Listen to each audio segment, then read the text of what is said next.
What's up, everybody? Happy Tuesday. Hope all you're having a great day so far. Happy Halloween. One of my favorite times of the year. I don't know what it is. I was just telling a friend this earlier, but I am such a horror movie, scary kind of person. Like, I just love it. I've been like that since I was a kid. Like, I used to be, when I was a kid, I would watch a scary movie knowing it was going to scare the bejesus out of me. But I would still sit there and watch the movie in its entirety and then go to bed and have all type of crazy ass dreams about what I just watched. And the next day, I would be craving more. I don't know what the hell was wrong with me as a child. I don't know what's wrong with me today. But I'm just a horror movie fan. Like, I fucking love anything horror. I adore it. Um, like listening, like I'll go on YouTube and they got those scary story videos on YouTube and stuff like that. I'll sit there and watch that. You know what I'm saying? And just be like, they got scary stories about McDonald's and Walmart and Costco, and I'm like, oh my, just listening to all these little spooky little stories about how customers come up in there tripping and stuff, and I love it. I love the Halloween season. I adore it. I hope all of you are enjoying it. If y'all passing out candy, or if y'all got kids or grandkids out there that's going trick or treating, are y'all taking them trick or treating?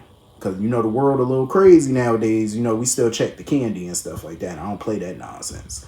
But yeah, I'm enjoying this Halloween day.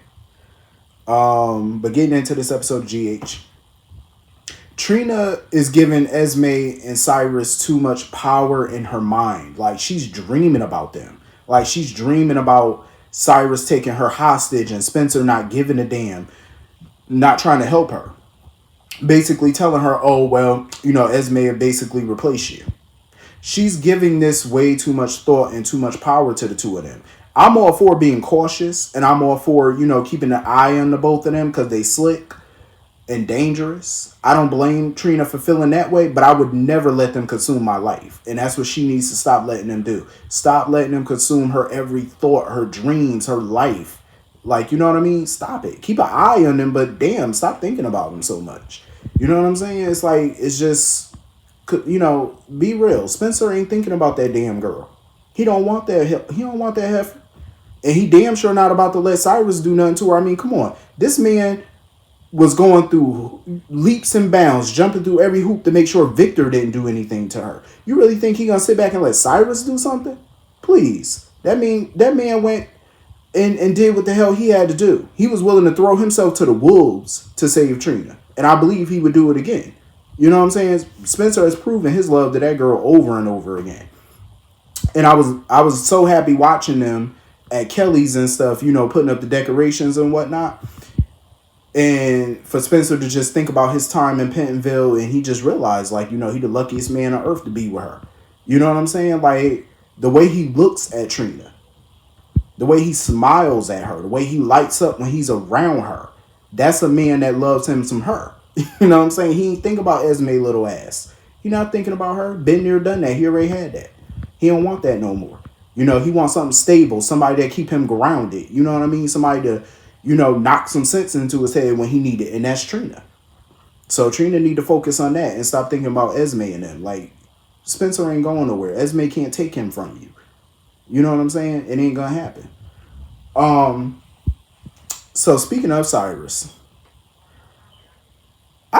my thing with him is he's so irritating sometimes. It's like, I don't get him. Like, he pops up where he's not wanted and expects everybody to roll out the red carpet.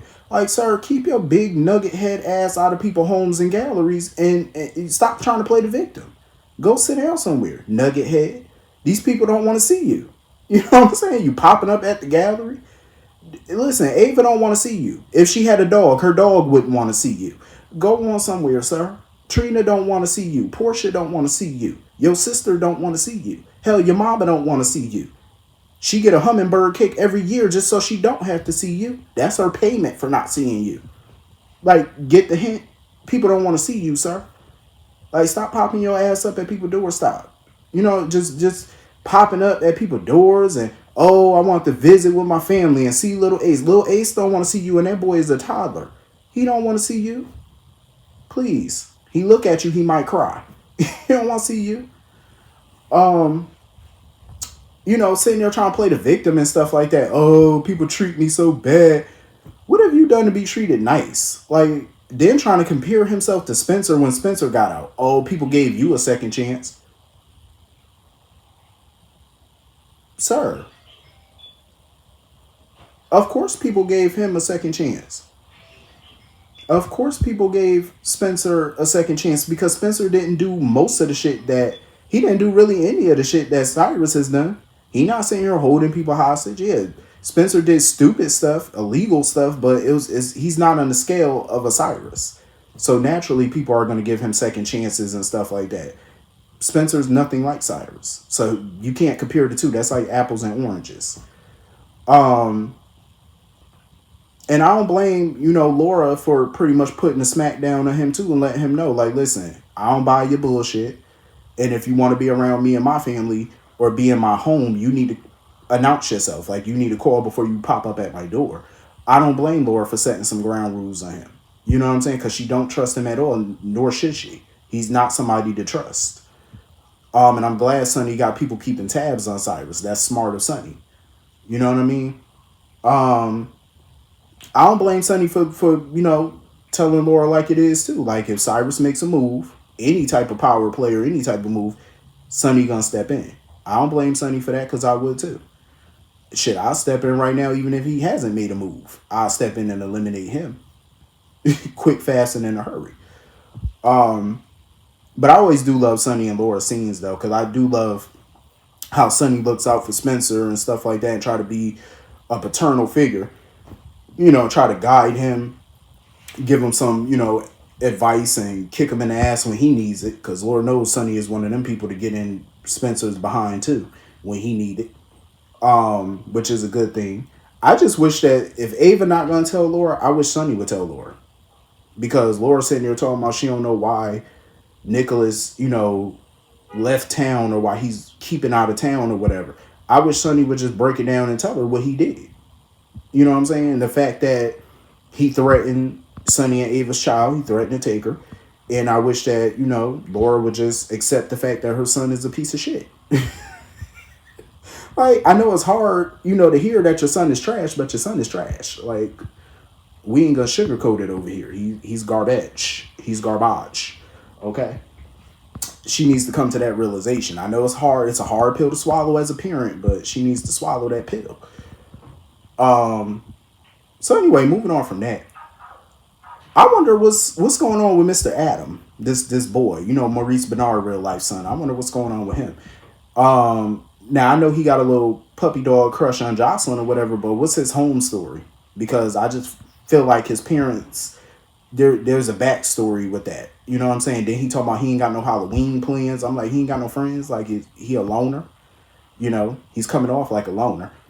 But I definitely feel like he's going to be a obstacle for Dex and Jocelyn and stuff, because she already invited him to Kelly's to help her decorate and stuff. I was like, okay. I think if he keeps inserting himself or being around, I don't think Mr. Dex is going to like it too much. But I'm here for it. Any drama for them, I'm here for it. Moving on from that. I don't blame Maxie for being skeptical about her daughter going out with her friends for Halloween, because Georgie's now at that age where she wants to hang out with her friends for Halloween. I do not blame Maxie for just needing to exhale. And I agree with Carly. Maxie need to trust her gut. But at the same time, we all were that age before. So I don't blame Maxie, because Maxie was like, listen, I used to cut up at that age. So I'm a little nervous.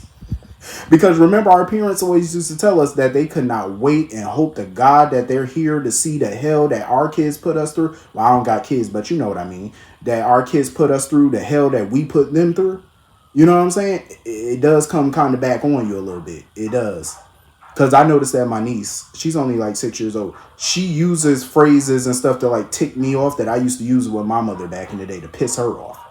It scared the bejesus out of me. I was like, oh my God. Like, you know how you tell a child to do something and their favorite word is I am, knowing that they haven't done what you told them to do, but they keep saying they am or I am. That's what she does.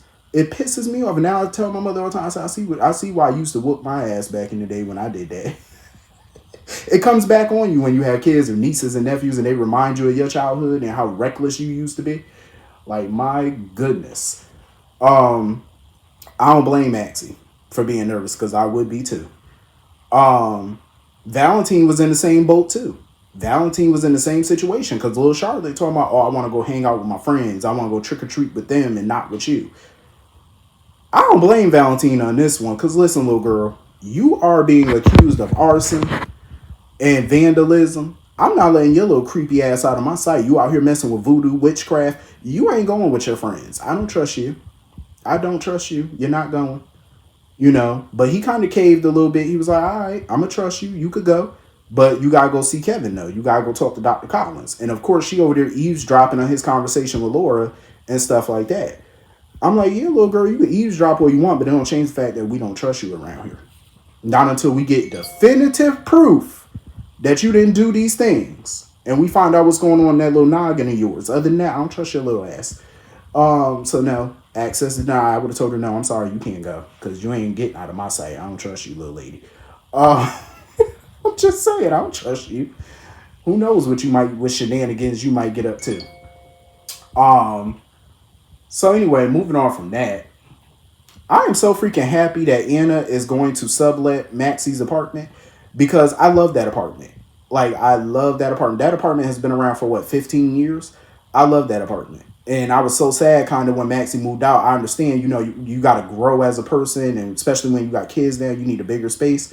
So I was like, yo, I hope this ain't the last that we see of that apartment, and I'm happy that it's not. I'm like, thank God somebody took it. I said, oh my God, Anna's gonna move in. Hallelujah. I was a little nervous though because I'm like, Anna calling Sonny talking about, oh, I'm gonna return your bodyguard to you because I'm good now. I just want to live my life normally. Ma'am, you haven't caught the person that did this to you. What you mean? Keep the guard. At least until you find out what the hell going on. Anna, what you doing? I understand you want to be back to normal, but no, we not ready for that. Not yet. We don't even have answers about who's doing this to you. Like, we know we got a suspect, but we ain't got definitive facts here. We don't have the proof yet, so we need to get the proof. So moving on from that, they keep sticking this damn Finn and Elizabeth nonsense down our throat. I'm like, oh, here we go.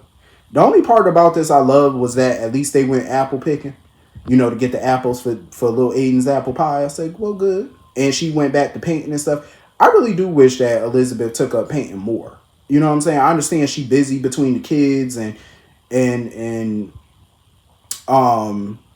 the hospital and stuff like that. It's kind of hard to find some downtime to paint, on the regular. I get that, but she do need to carve out some time for herself and get back to that painting. Because I really do think she could have made that a whole new career for herself, becoming an artist and stuff. You know what I mean? Like, it could have been her paintings that Ava sells out of her gallery and whatnot. So I definitely feel like she should look into that. You know what I mean?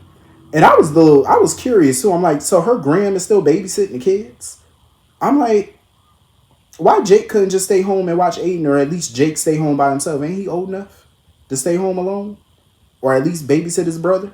I mean, I know people don't trust teenagers to be by themselves, or at least babysit their younger sibling, but still, it's like, you making that older woman babysit these children? Not saying making her, because I'm pretty sure, Graham don't mind doing it, but, I mean, Graham got to have a life too. Don't she got a new man or something? Or at least go find her one, if she want one. But I'm just saying, you couldn't get me to be 90-something years old chasing after no teenager, no little youngin'. Absolutely not. It'd be some belts going on around there. I'll be whooping. I'm just saying. Like, at 90-something years old, some people get irritated by the slightest little thing that people do nowadays at that age. I'm just saying. But anyway, that was pretty much the whole episode. Hit the comment section. Let me know what you all thought. And I will see you all later. Hope you all have a great spooky night. See you all later. Peace.